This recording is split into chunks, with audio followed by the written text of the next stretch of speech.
तो आज है 18 जुलाई और आज सुबह 7:30 बजे सोनम वांगचुक सर को पुलिस वालों ने, जो कि सिविल ड्रेस में आए हुए थे, वो लोग ज़बरदस्ती उनको उठा के लेके गए हैं कि और उनके साथ में जो भी बच्चे थे उनके साथ उन्होंने लाठीचार्ज किया है, उन्हें मारा गया और घसीटा गया है वहाँ पे। तो ये एक तरह से गुंडागर्दी की जा रही है क्योंकि वो कैसे भी करके उस अनशन को तोड़ना चाह रहे हो कि वो प्रोटेस्ट वो तोड़ दें और कुछ नहीं चाह रहे वो लोग। तो ये एक कायरता की बात हो गई कि अगर आप उनका अनशन तोड़ नहीं पा रहे हो तो आप उन्हें वहाँ से हटा दो, या फिर ये तो एक तरह से ऐसे हो गया कि उनको किडनैप करवा दिया,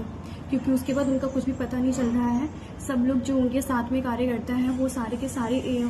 एक के बाद एक सब लोग जाके हॉस्पिटल में देख रहे हैं, क्योंकि उनकी अकॉर्डिंग जब उन्होंने पुलिस से पूछताछ करी है तो पुलिस कह रही है कि हमने हाई कोर्ट के ऑर्डर के अनुसार ही और उनकी बिगड़ते हुए हेल्थ को लेकर ही हमने उन्हें वहाँ से लेके हॉस्पिटल गए हैं। पर हॉस्पिटल में काफ़ी सारे लोग RML हॉस्पिटल में गए हैं, उसके बाद अलग अलग हॉस्पिटल में जा रहे हैं, पर कुछ भी पता नहीं चल रहा है अभी तक। तो अब सोनम वांगचुक सर की जगह पे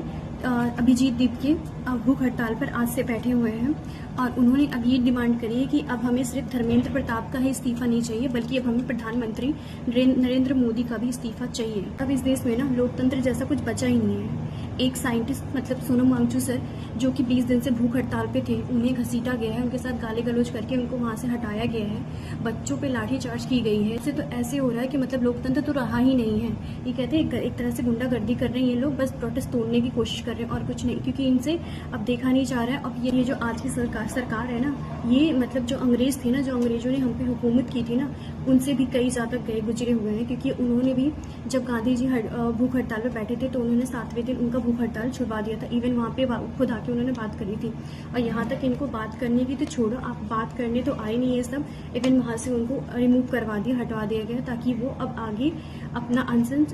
रख ही ना सके। हाँ, जब वही नहीं रहेंगे तो फिर कौन रखेगा अनशन, कौन आएगा। यहाँ तक हुआ है कि जो लोग उनको सपोर्ट करने के लिए वहाँ पे जंतर मंतर में जा रहे हैं, उन सबको रोका जा रहा है, उन सबको अंदर नहीं जाने दिया जा रहा है। इवन यहाँ तक कि दिल्ली मेट्रो से जो जा रहे हैं वो आई थिंक वहाँ पे भी आगे जाने के लिए शायद मना कर रहे हैं, या फिर कुछ ऐसा हुआ है जिसकी वजह से अभिजीत सर ने ये बोला है कि आप जहाँ पर आपको आने नहीं दिया जा रहा है, अगर जंतर मंतर तक आपको नहीं आने दिया जा रहा है, आपको जहाँ तक आने दिया जा रहा है आप वहीं पे बैठिए, आप अनशन पे बैठ जाओ, आप वहीं पे। यहाँ ना भारत में ऐसा ही होता है, हमेशा से ऐसा ही होता आया है कि अगर किसी ने सच के लिए, इंसाफ के लिए लड़ाई लड़नी शुरू करी है तो या तो उसको मार दिया जाता है,